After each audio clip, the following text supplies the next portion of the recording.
하나님의 말씀은 요한일서 5장 1절부터 12절까지 한 절씩 번갈아 읽겠습니다.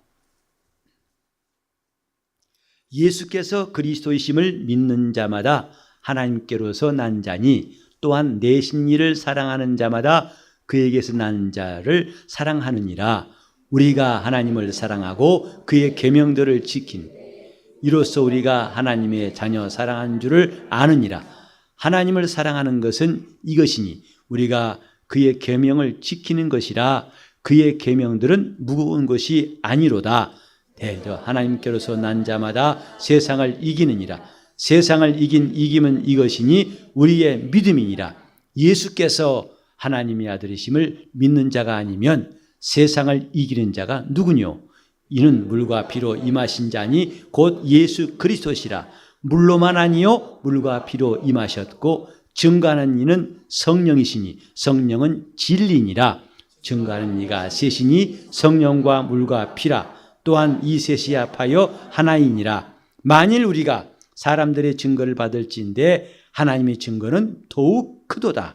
하나님의 증거는 이것이니 그 아들에 관하여 증거하신 것이니라.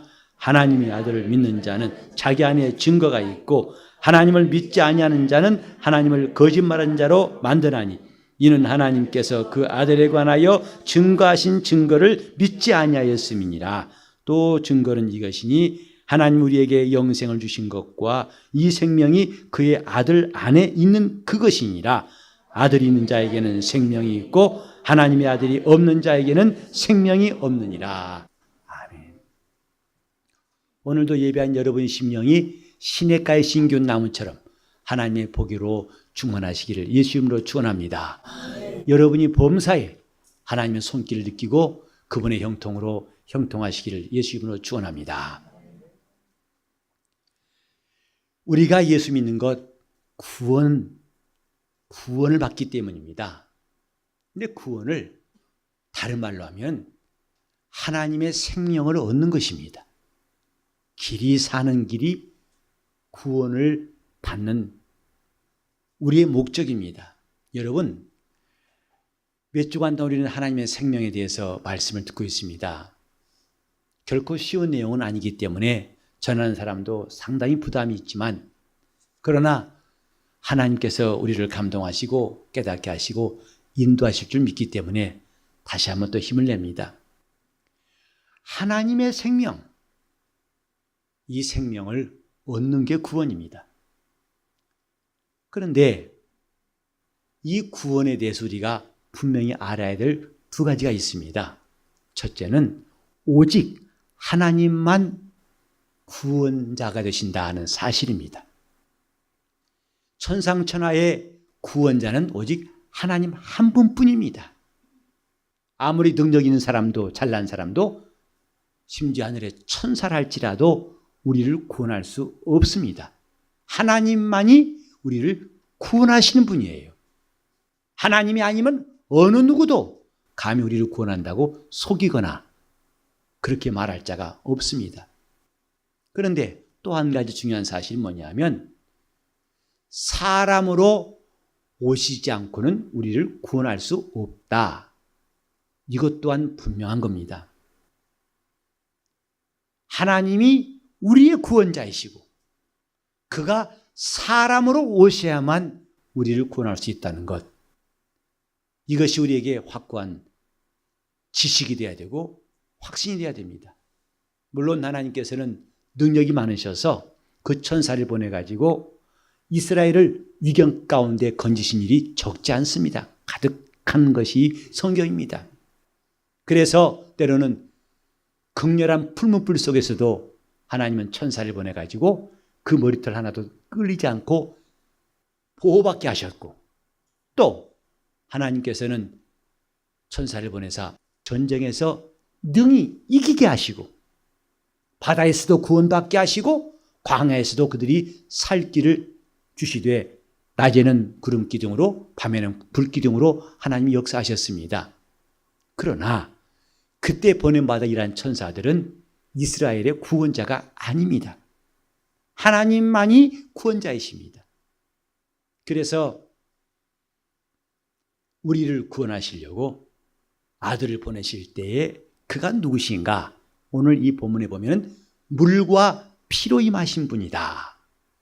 예수는 물과 피로 임하신 하나님의 아들이시다. 오늘 이것에 대해서 말씀을 드리려고 합니다. 우리는 예수님 그러면 저 말구 위에 누우신 분을 생각하고 또 나사렛 목수를 생각하게 되고 그 다음에 또 많은 사람들을 불쌍히 여기시고 어린아이들을 사랑하신 주님을 생각하게 됩니다. 많은 병자를 고치시고 그 어려움 당한 사람들에게 놀라운 이적 베푸신 것을 귀신을 쫓아내고 놀라운 권능 행하신 분을 떠올리게 됩니다. 다 맞습니다마는 그러나 그건 매우 부분적인 것이고 가장 직접적이고 아주 확실한 증거는 뭐냐면 예수는 물과 피로 임하신 분이십니다. 물과 피로 임하신 자. 오늘 이 성경에도 요한은 이렇게 예수님을 소개하고 있습니다. 그리고 이렇게 물과 피로 임하신 자를 믿는 자만이 세상을 이긴다고 말씀했습니다. 왜 세상을 이길 수 있을까요? 그 안에 하나님의 생명이 있기 때문입니다. 하나님 주신 생명인 사람은 음부의 권세가 해할 수 없고, 그래서 하나님의 생명을 가진 자들의 모임이 바로 교회예요. 우리는 여러 가지 사람들이 모인, 참으로 다양한 사람들이 모인 교회이기도 하지만 공통적인 특징이 뭐냐면 하나님의 생명을 가진 자들, 그들이 모인 곳이 교회입니다. 그런데 이 생명을 가진 자가 세상을 이기고 이렇게 이기게 하시려고 그는 이 땅에 오실 때 물과 피로 임하셨습니다. 왜 물과 피라고 했을까? 오늘 이 진리의 말씀 우리가 꼭 깨달았으면 좋겠는데, 물과 피로 임하신 예수, 물론 예수께서 십자가에 피 흘려 죽으실 때, 달려 죽으실 때에 로마 군병이 허리를 창으로 찌르니까 물과 피가 나오더라 그랬습니다. 예수님이 더 이상 천사 같은 존재로 임하신 것이 아니고 우리와 똑같은 사람으로 오신 것을 말하는 것입니다. 물과 피로 임하신 예수, 곧 사람으로 오신 예수. 그러나 그는 이 땅에 있는 사람이 아니고 하나님이, 영원하신 하나님이, 참 사람이신 하나님이 이 땅에 오신 것이다. 그래야만이 우리에게 구원이 있는 것을 말씀하는 겁니다. 왜 그럴까? 먼저 잠깐 우리가 이거 생각해 보지요. 우린 몸이 있어서 내 몸에 대한 관심이 많습니다. 외모도 관심이 많지만 요즘엔 사람들이 체중에 관심이 많은 때 같아요. 그래 몸무게가 얼마큼 나가는가, 살이 쪘는가, 아니면 날씬한가. 체중이 기준보다 높아지면 살을 빼려고 하죠. 사람은 체중이 있어서 그 몸무게를 잴 수가 있는데, 놀라운 것은 사람이 두 가지의 특징을 가진 존재라 할 수 있습니다. 하나는 살과 뼈가 있는 존재입니다. 이래서 인간은 비록 영적 존재이지만 천사와 달라요. 천사는 우리와 같은 인격적인 존재지만은 살과 뼈가 없습니다. 예수님이 부활하신 다음에 나타나셨을 때 사람들은 깜짝 놀랐습니다. 그래서 실제로 예수님을 실제로 보지 않고 영인가? 무엇인가? 그들이 의심했을 때 주님 말씀하시기를 영은 살과 뼈가 없으되 나는 다 있느니라. 나를 만져봐라 하고 말씀하셨습니다. 예수는 구원자이시지만은 천사같이 오신 분이 아니고 사람으로 오신 분이에요. 곧 살과 뼈가 있는 사람으로 오신 분입니다. 또 한 가지 사람의 특징이 뭐냐면 물과 피로 되어 있는 존재입니다. 그래서 아까 살과 뼈가 있다는 거하고 물과 피로 되어 있다는 거하고 제가 일부러 그 단어를 좀 구별하고 싶어요. 뭐로 되어 있다고요? 물과 피로 되어 있고, 무엇이 있는 게 사람이라고요? 살과 뼈가 있는 것이라고요. 이것이 천사와 구별할 수 있는 특징, 살과 뼈가 있으므로. 그러나 사람은 물과 피로 되어 있으면 여러분이 다 아시는 것으로서 체중의 약 70%가 물이 사람이에요. 물론 어린아이들은 체중의 75%라고 합니다. 그리고 나이 드신 분들은 50%라고 그래요. 그러나 대략 사람 몸은 약 70%, 여러분이 60kg가 몸무게라면 42kg는 물이에요. 그런가 하면 피는 자기 체중의 약 12분의 1, 곧 한 8%쯤 됩니다. 그게 피예요. 여러분이 100kg라고 합시다. 그럼 8kg는 물이에요. 어쨌든 피와 물을 다 합하면은 거의 우리 몸무게의 80%에 해당되는 것이 물과 피입니다. 이게 사람인데 성경은 예수께서 물과 피로 임하신 것을 말씀하실 때 그는 분명히 사람으로 오셨다. 이것을 가르치는 하나의 기준이 물과 피로 임하신 예수예요. 우린 예수님에 대해서 환상도 버려야 되고 잘못된 오해도 버려야 됩니다. 그분이 금발이실까? 그분이 차비하신 모습. 그래서 어떤 사람들은 예수님 모습을 그림을 그렸어요.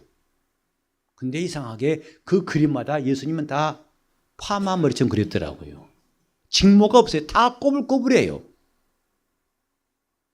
우리 이 다음에 주님 만나면 봅시다. 과연 주님이 어떤 머리신가. 그리고 그 눈매가 선하게 보이고, 물론 그게 틀린 것은 아닐 거예요.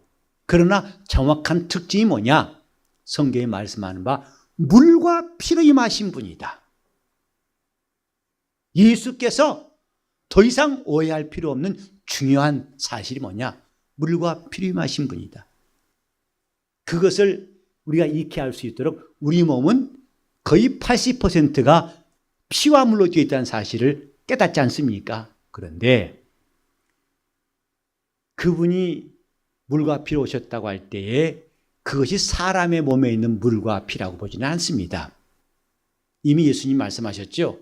요한복음 4장 14절에 보면 사마리아 여자에게 말씀하시기를 내가 이 물을 먹어도 다시 목마르겠지만은 내가 주는 물을 먹는 자는 영원히 목마르지 아니하고 그 속에서 솟아나는 샘물이 될 것이다 그랬어요. 곧 예수는 생수의 근원이시다. 이 땅에 있는 물을 다 마셔도 갈증을 마감할 수 없지만은 예수는 생명의 물이시다. 곧 그를 마시면 생명이 있습니다. 또 한 가지, 그 피가 우리 인간의 피같이 혈액형이 있고 어떤 색깔이고 그것도 무의미한 논쟁입니다. 성경은 예수의 피가 붓다고 하는 것이 단 한 번도 나와 있지 않습니다. 이상하시죠? 확인해 보시면 됩니다. 예수의 피가 붓다는 것은 찬송가의 가사에 나오지만은 성경은 그의 피가 붉은 것이라는 둥, 또 얼마나 많이 흘렸다는 둥, 이런 것은 나와 있지 않습니다. 피에 붉고 많고 적고가 아니라 성경은 그 피는 생명이다. 이게 성경의 메시지예요. 우리는 보통 피가 다 붉은 줄 알죠? 근데 여러분 갑각류라고 아시나요? 껍질이 딱딱한 것이죠. 그 갑각류에 피가 있을까요? 없을까요? 답은 있습니다. 근데 그 피는 색깔이 붉지 아니하고 초록색이라고 그래요. 그러니까 초록피도 있습니다. 근데 사람의 피가 붉은 것은 우리 피 속에 헤모글로빈이라는 혈색소가 있어가지고 붉게 보이는 거예요. 우린 지금 하나님의 피라는 말씀을 몇 주간 동안 들었는데 그 피를 이해할 때에 붉은 색깔 떠올리지 마세요. 또 그 피가 과연 만지면 찐득찐득한지 어떤지 그건 다 쓸데없는 말입니다. 예수님이 피 흘리신 것은 많이 흘렸느냐 적게 흘렸느냐가 아니라 피 흘려 죽으심을 말하고 그 피에는 생명이 있음을 말하는 거예요. 그래서 하나님이 원하시는 것은 이 생명이 우리에게 있게 하시려고, 내 안에 그 생명이 들어오게 하시려고 아들을 보내셨고, 아들은 물과 피로 임하신 그리스도이십니다. 바로 예수십니다. 그래서 그분의 피, 곧 피로 임하셨다 할 때 그 피는 동양인 피 같지도 않고 서양 피도 아니고 RH 마이너스 플러스 관계없습니다. 그런 피는 오래 갈 수가 없죠.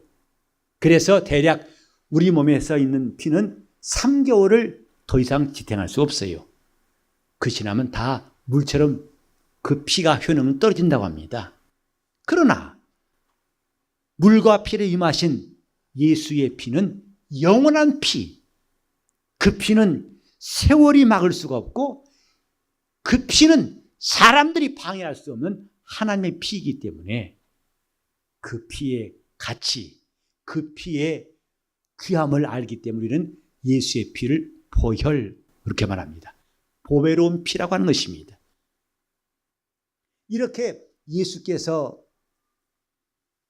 물과 피로 임하신 뜻이 생명을 주시고자 함이었는데, 물도 피도 생명을 주시고자 함이었는데, 그러면 왜 그가 피로 우리에게 임하셨을까? 여러분 성경에 보면은 율법과 진리라는 말씀이 있어요. 둘 다 하나님 말씀입니다. 율법도 하나님 말씀이고 진리도 하나님 말씀이에요. 율법이 얼마나 거룩한지, 얼마나 의로운지, 선한지, 신령한지, 참된 말씀인지 그 말씀 앞에서 아무도 의롭다 할 수 없을 만큼 그렇게 하나님의 의로우신 말씀이 율법입니다. 그런데 그 율법의 한계가 뭔지 아십니까? 사람을 구원할 수가 없어요. 사람을 하나님 뜻대로 살도록 가르치고 인도할 수 있지만은, 구원으로 인도할 수 있지만은, 하나님께 나가게 할 수 있지만은 사람을 구원할 수는 없습니다. 왜? 율법에는 피가 없습니다. 그래서 율법은 피 없는 하나님 말씀이라고 말할 수 있습니다. 그러나 진리가 뭐냐? 피가 있는 하나님 말씀입니다. 예수께서 이 땅에 오셔서 내가 진리요라고 하셨습니다. 그것은 멋있는 말, 고상한 말이란 뜻이 아니라 하나님 말씀이 피가 되어 우리에게 임하신 말씀이 진리라, 이 말입니다. 그래서 성경에도 말씀이 육신이 되어, 그건 말씀이 살과 이 뼈와 살이 되어 이 뜻이 아니고, 우린 지난번에 배웠죠. 말씀이 피가 되어, 말씀이 피가 되어 우리와 함께 거하심에. 그래서 그 말씀이 피가 되신 이유가 뭐냐 하면은 우리에게 생명을 주시려는 하나님의 방법이었고, 그분의 열심이었고, 그분의 뜻이었습니다. 아까 제가 말씀드린 것처럼 천사는 우리를 구원할 수 없다고 그랬죠. 하물며 하나님과 우리 인간이 얼마나 현저한 차이, 그 격차를 실감하게 한 것이 율법이에요. 그분 앞에서 인간은 다 죄인으로 드러나서 그분과 상종할 수 없음을, 한계를 알게 하는 것입니다. 그런데 그가 우리와 눈높이를 같이 하시려고 물과 피로 임하신 거예요. 그래서 그분은 눈먼 사람도 만날 수 있고, 귀가 안 들리는 사람도 그분을 들을 수 있고, 벙어리라 할지라도 그분의 말씀을 듣고서 그가 구원받을 수 있도록 남녀노소 빈부 귀천을 막론하고 우리에게 하나님의 눈높이를 맞추신 그 모습이 물과 피로 임하신 예수입니다. 그래서 이제는 그분이 위대하신 하나님이라고 해서, 영이시라고 해서, 눈에 볼 수 없다고 해서 지레 포기할 것이 아니라, 지레 우리가 단념할 것이 아니라, 아니다. 그는 물과 피로 임하신 자, 이제 우리 눈높이에 맞게 자기를 나타내신 하나님이시다. 그래서 그가 우리에게 주시려는 것이 생명인 것을 알게 하신 거죠. 자, 여러분 보세요. 하나님의 생명 여러분 사모하시면 아멘 해보세요. 그분의 영원한 생명을 꼭 얻고 싶으시면 아멘 해보세요. 근데 그것은 아멘 한다 들어오는 게 아니에요.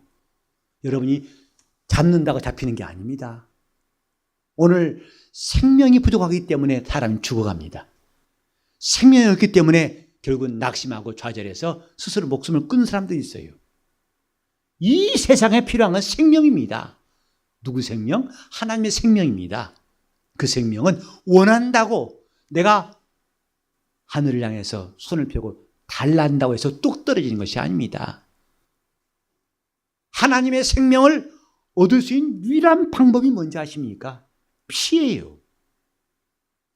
그 말씀이 비록 우리에게 가까이 오셨을지라도 그 생명이 내 안에 들어올 수 없어요. 왠지 아십니까? 인간은 아담 이후부터 범죄해서 하나님과 원수가 되었습니다.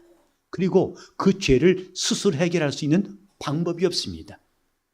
그래서 죄인들을 위해 구주가 오셨을지라도, 그가 천국 복음을 전파하셨을지라도, 우리 눈앞에 놀라운 이적을 베푸셨을지라도, 그러나 그분과 접근을 한계가 있어요. 그래서 예수님의 이적을 본 수많은 사람들도 타락하고 이해가 안 되니까 다 예수를 떠나야 하니라 했어요. 심지어 제자 중에 하나였던 가룟 유다는 예수를 은사 30에 팔고서 그 다음에는 영원히 예수와 함께 할 수 없는 처지가 되었습니다. 무엇입니까? 그 하나님의 생명이 그렇게 우리에게 필요하지만은 우리에게 들어오기 위해서는 방법이 필요합니다. 그게 뭐냐? 말씀이 육신이 되어오시고 그가 물과 피를 임하셔서 말씀이 피가 되어야만이 우리 안에 생명이 들어올 수 있다는 사실입니다. 자, 제가 잠깐 좀 재미없는 말 하겠습니다.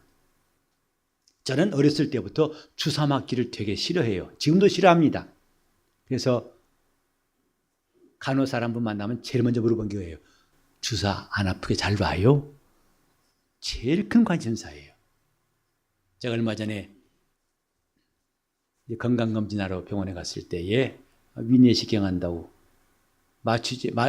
수면 내시경 할 때 주사를 놓는다 하더라고요. 잠깐 동안 잠들게 하는 것을 놓는다고 하길래 저는 주사 맞는 것이 긴장되죠. 그러나 안 할 수 있나요? 그러라고 했어요. 근데 주사바늘 돌 때까지 긴장된 순간도 있었는데 막상 들어오는데 어떻게 아프든지요. 아야 소리가 제대로 나왔어요. 아야 했더니 때마침 간호원이 아이고 어떡해요. 핏줄 터졌네요. 그러더라고요. 그러면서 저한테 양해를 구하면 한 번 더 넣겠습니다. 저 그만두라 할 수 있나요? 저는 그럴 권리가 없어요. 그러시지요. 또 맞겠습니다. 이번에도 되게 아파요. 그 미안해요. 또 터졌네요. 그러더라고요. 제발 그만했으면 집에 갔으면 좋겠어요. 안 맞고 다 그만하고. 결국은 그분이 퇴근했습니다. 다른 사람 불러올게 하더라고요. 그 간호원 또 이쪽에 있는데 그 사람은 단번에 쑥 도는데 아프질 않아요. 그래서 확실히 주사도 잘 놓은 사람이 따로 있구나라고 생각합니다. 그때 우리는 보통 생각하잖아요. 주사 맞기 싫어하는 사람들 약으로 먹으면 안 돼? 아니 또 바를 수 없을까? 근데 말하죠. 만약에 이 약을 먹으면은 위에서 소화되고 하는 방해 때문에 약효가 안 납니다. 그럼 바르죠. 바르면 침투가 안 됩니다. 그럼 뭐예요? 찌르는 겁니다. 직접 혈관에 찔러야만 된다는 할 땐 체념을 하죠. 그래 찌르시옵소서 그러죠. 죄인들에게 하나님의 생명이 들어올 수 있는 유일한 길은 말씀이 피가 돼요. 물과 피로 임하시는 그 길밖에 없기 때문에 하나님이 그 아들을 보내실 때에 그는 우리와 똑같은 사람으로 오셔서 물과 피로 임하신 예수께서 우리의 구주가 되어 주신 것입니다. 그래서 우리는 내 안에 예수님이 계시다. 곧 물과 피로 임하신 그분이 계시다. 이 말이죠. 나는 예수 믿는다. 뭔 말인지 아십니까? 물과 피로 임하신 그분이 계시다. 곧 내 안에 하나님의 피가 있다. 이런 고백이 나오는 것이 당연한 겁니다. 우리는 예수 많이 믿으면서 오랫동안 믿으면서 하나님의 피에 대해 들어본 일이 별로 없어요. 더더욱이 내 안에 이 몸속에 내 피만 흐르는 것이 아니라 내 영혼에는 하나님의 피가 있다. 이렇게 고백할 수 있는 기회는 거의 없어요. 하나, 우리는 이 고백을 꼭 해야 됩니다. 어린 양의 피와 성도들이 증거한 말이 마귀를 이겼다고 요한계시록 12장 11절에 말씀하고 있습니다. 우리는 주 예수 믿고 점잖은 사람, 인격적이고 남과 충돌하지 않고 칭찬받는 사람 모습도 중요합니다. 그러나 더 중요한 것은 내가 예수의 피가 있는 사람이라는 것을 알고 이걸 시인하고 증거하는 것이 매우 중요합니다. 왜? 우리 이미 들었듯이 하나님의 관심은 피에 있어요. 하나님은 이스라엘 사람들이 애굽에서 양을 준비하고 양을 잡아서 피를 바르고 고기를 구워서 먹고 허리에 띠를 띠고 신발을 신고 지팡이를 짚었을지라도 다 말씀에 순종한 것이었지만은 하나님은 오직 내가 피를 볼 때 그랬어요. 그 모든 순종도 중요하지만은 하나님이 보시고 싶은 것은 하나님의 피였습니다. 그때는 양의 피가 발려졌지만은 장차 이은 하나님께서 이 땅에 예수를 보내시고 마침내 우리 영혼에 하나님의 피가 뿌려지는 그 뜻을 미리 말씀하신 것이고, 예수를 믿는 사람은 자기 안에 하나님의 피가 있다는 사실을 알게 하신 것이 복음인 것입니다. 나는 하나님의 피가 있다. 내 피의 혈액형이 무슨 형인데 나는 그 피가 지금 건강한 피고. 그래 그러더라고요. 건강진단하는데 이 경동맥을 초음파 뜬다고 해서 처음 해봤어요. 목사님, 혈관도 얇고 찌꺼기도 없고 피 속도가 아주 콸콸콸 잘 흐릅니다. 맞아요. 감사한 일이죠. 그러나 우리는 그것만 할 것이 아니라 내 안에 예수의 피가 있다. 여러분이 이 땅을 떠나는 순간까지 이 놀라운 증거를 항상 기억하시기를 예수 이름으로 축원합니다. 내 안에 예수의 피가 있다. 나는 하나님의 피가 있기 때문에 내가 죄에서 내 스스로 해결할 수 없는 억만가지 죄, 나를 끝없이 무너지게 하고 나를 좌절케 하는 그런 현실이 있을지라도 내 안에 하나님의 피가 있기 때문에 내가 의롭다함 받은 사실을 담대히 말할 수 있기를 바랍니다. 물과 피로 임하신 예수, 마침내 그 말씀이 피로 내 안에 들어오시려고 그분은 물과 피로 임하신 것입니다. 이제 우리는 무엇을 해야 할 것인가? 내 안에 있는 피를 하나님의 피로 알고 이 피가 얼마나 귀한 피인 줄을 깨닫는 것이 중요합니다. 사람의 피는 썩지만은 그 피는 영원한 피라. 그 피는 죄를 사하시는 피라. 그 피가 있으면 죄를 사함받고 생명을 얻는 것이라. 그토록 귀한 피가 내 영혼에 뿌려졌음을 감사한 사람이 되어야 할 것입니다. 그리고 그만큼 내 영혼이 하나님의 피의 가치만큼 내 영혼이 가치 있는 존재라는 사실도 인정해야 됩니다. 우리는 얼마나 자신이 약한 줄 압니다. 때때로 자기가 가지고 있는 약점 때문에, 환경 때문에, 생각 때문에, 어려움 때문에 자신이 하잘것없고 초라한 존재가 되어서 그만 자신을 버리고 싶을 때가 올 것입니다. 맞습니다. 그게 인생입니다. 그러나 한 가지 더 기억할 것은 그렇게 볼 것 없는 초라한 인생에 하나님은 예수의 피를 뿌려주셔서 내 가치가 먼지 같은 존재로 끝나는 것이 아니라 하나님의 피만큼 가치 있는 존재로 인정하심을 기억해야 할 것입니다. 이것이 성도들이 세상을 이기는 믿음이에요. 하나님의 피가 있는 사람만이 세상을 이길 수 있습니다. 우린 그 피를 내가 찾고 싶어도 알고 싶어도 배울려 해도 가망이 없던 사람들인데 하나님은 그 피를 우리에게 보이시려고 우리의 눈높이에 맞게끔 인자가 오실 때에 물과 피로 임하신 사실을 감사해야 됩니다. 이것이 예수의 복음이에요. 우리 모두 교회는 하나님의 피가 있는 사람들이 모인 곳입니다. 각각 성격이 다양한 사람들이 모인 것이 아니라 하나님의 피가 있음을 알고 이걸 감사하고 이 피의 능력을 의지하는 사람들이 모인 것이 바로 교회가 아니겠습니까? 그래 우리의 찬성은 오직 그의 보혈을, 그의 피의 능력을, 그의 피의 가치를 아는 것으로 가득 채워진다면 이것만큼 신령한 교회는 또 없을 것입니다. 우리 모두 하나님의 피를 자랑하는 성도가 됩시다. 나는 그 피의 가치를 아는 사람이 되도록 나는 영원하신 하나님의 피가 있어서 그 피가 내 죄를 능히 사하고 나로 저 천국에 들어갈 수 있고 아버지 집에 들어 살 수 있는 자격을 주신다고 믿으시길 바랍니다. 이것이 우리가 담대한 믿음이에요. 가진 담대한 믿음. 과연 이 피를 가진 자를 누가 정죄하리요? 환난이나 핍박이나 적신이나 기근이나 위험이나 칼이나 장래일이나 현재일이나 어떤 피조물일지라도 우리를 그리스도 예수 안에 있는 하나님의 사랑에서 결단코 끊을 수 없으리라. 왜? 내 안에 하나님의 피가 있기 때문이고 이 피를 우리에게 뿌리시려고 주님은 물과 피로 임하셨습니다. 이제 우리는 더 이상 망설일 것도 없고 방황할 것도 없이 그 피를 내 영혼이 받아들이고 그 피의 힘으로 살 수 있기를 예수 이름으로 축원합니다. 그분은 살아계신 분, 천사같이 임하신 분이 아니고 우리가 똑같은 사람으로 오셔서 우리 영혼을 이렇게 생명 있게 하시려고 피 흘리신 분, 그분 이름이 예수시니 우리 한번 예수 이름을 5번 크게 불러보고 기도하십시다. 예수여, 예수여, 예수여, 예수여, 예수여. 기도하실 때 예수의 피가 내 영혼에 가득하도록 그 피의 능력이 역사하고 그 피의 가치를 감사하고 찬송할 수 있도록 통성으로 기도하시겠습니다. 하나님 아버지, 우리가 예수의 피를 알게 하심을 감사합니다. 하나님의 영원하신 피가 마침내 우리 영혼에 뿌릴 때까지 주여 우리를 도와주옵소서. 함께하여 주옵소서. 하나님 아버지, 우리가 예수의 피의 사람 되게 하여 주옵소서.